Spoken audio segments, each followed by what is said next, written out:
I'm Rachel. I'm the new hygienist at Philadelphia Dentistry, and today I'm going to be going over with you the importance of flossing.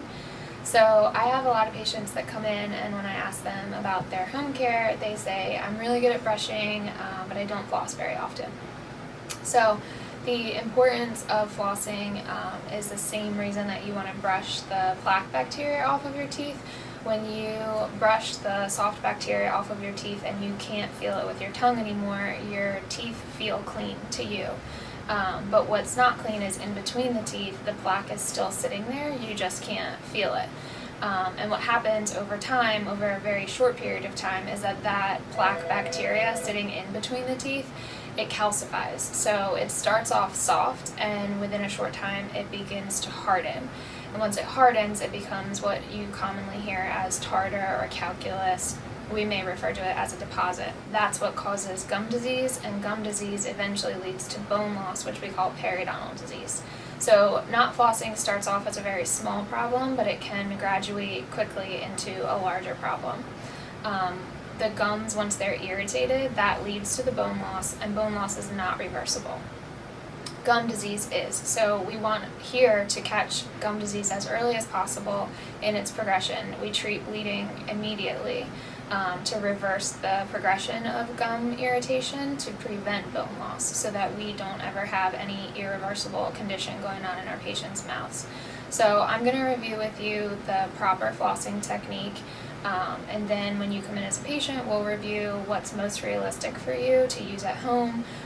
Standard floss is always our first technique that we recommend, but if you have different situations or different needs at home, there's different products called water picks and things that we can talk about to kind of streamline what's most realistic for you to use and what's actually going to maintain your oral health. So you want to have a piece of floss that's about shoulder width for yourself, and then what you do is you wrap it pretty consistently on your dominant hand, almost completely, and then you'll wrap just enough to kind of be able to tighten it on your non-dominant hand. So common misconception with flossing is that patients just pop it in and pop it out. You have a contact in between each tooth, so when you can feel that contact, a lot of people are going vertically up and vertically down. There's a piece of tissue in between each tooth. It's called a papilla, and it's very important to floss each side of the gum and really make sure that you're in between the tooth and the gum on either side, so that you're thoroughly removing that bacteria and it doesn't have a chance to harden into deposit. So you want to have a piece of floss like this, and then what you do is, I'll show you on myself. So you want to insert the floss in between your two teeth, and then be sure that you're rocking from side to side. So you're going to go all the way up and all the way over to the other side as well.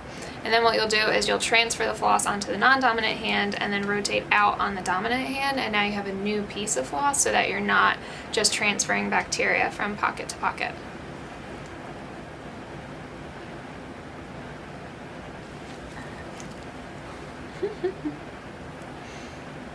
Flossing in between every tooth in your mouth, you want to rinse with Listerine to rinse all of the bacteria out, and that is going to be the most assured way to avoid gum disease. If you have any questions about hygiene, feel free to ask your hygienist at your next visit or any of our doctors.